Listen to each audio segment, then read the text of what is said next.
The Epstein files are back in the news, guys, and I've got the latest. Hey, everybody, welcome back to the Center Lane. The political discussion for those of us in the middle, compromise, not a bad thing. Well, the Epstein file case will not go away. First up, July 2nd. That was yesterday. It came and went. You know what July 2nd was supposed to be? It was supposed to be the deadline for the DOJ to tell a federal judge's court order, A, why we haven't seen or heard anything about the other 3 million documents that were supposed to be released, and B, the redactment log. There's supposed to be a log provided, and I'm not sure if it's provided for us or just for the people on the oversight committee or people who are investigating, but all the names and stuff they crossed out in black, there needs to be some kind of a log coinciding with those documents sent out so we can see the names on there. Now, that wouldn't be made public, obviously, because of the victims, but we're very interested in the other names that are on there, i.e. the guys that are, stand to be accused of wrongdoing in this whole deal. So that was not provided.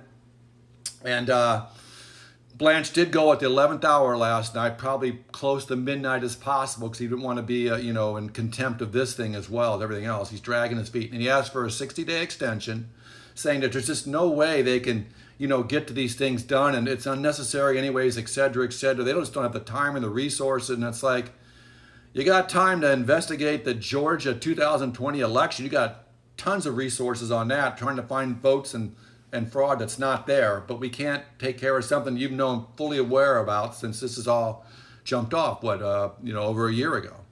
So that's a lame excuse. But again, this is what he's doing. He's trying to deflect. This is why he is so popular with his boss, because he does these things very well, and hoping that people will forget about it and that other things important will come along. But other things important will come along, but we're not going to forget about this. You might as well forget about that, right, Todd? So anyways, some other things that, like I say, they're looking for the redactment log.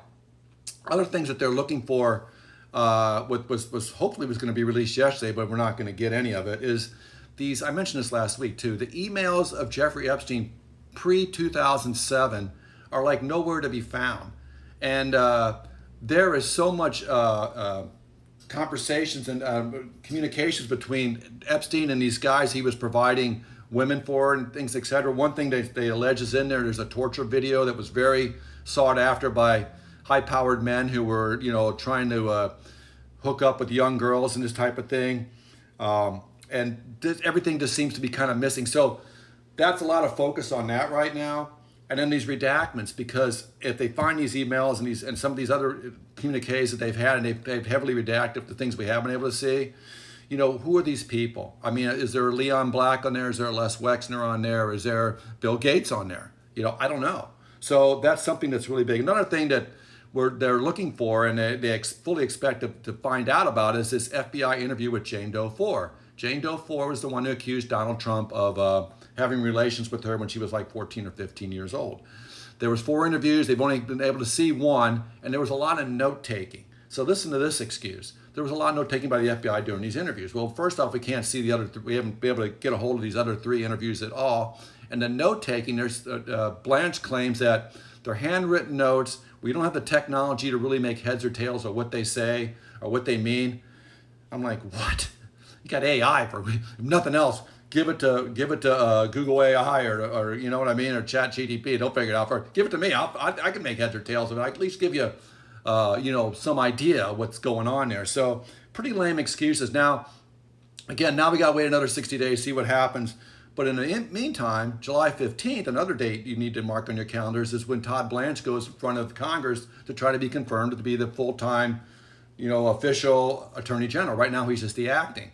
And darn well when he's in front of these senators, particularly the Democrats, but Republicans too. And let me tell you something, just going back to give the Republicans a little kudos on the Oversight Committee. Comer's, who was in charge of the committee, is a Republican. He's getting tired of this crap too.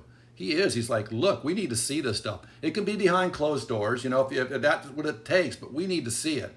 And they're not getting what they want. So I'm encouraged by that. But when Blanche goes in front of the hearing on the 15th, he may have trouble getting push through. I mean, I know a lot of Republicans will do it because, Trump wants them to, but Blanche has got himself in kind of a, living by the sword, die by the sword. If you're gonna be like this, and people are getting tired of it, that along with the anti-weaponization fund, which still has not been completely brought to rest. They said that, that was the 1.6 billion that Trump got from the IRS, that Blanche was going to, and Trump are going to decide who gets what. Supposedly it's put to bed, but it's not really put to bed officially yet. So that's something else that's going to come up in his hearing. So we'll see how that goes. But, again, here we go. Just finish up with this. It's like, it's just another example of the two-tier justice system. People are getting sick of it. These guys need to be held account. We'll see what happens. Hope you guys have a really good 4th of July weekend, and I'll talk to you again soon.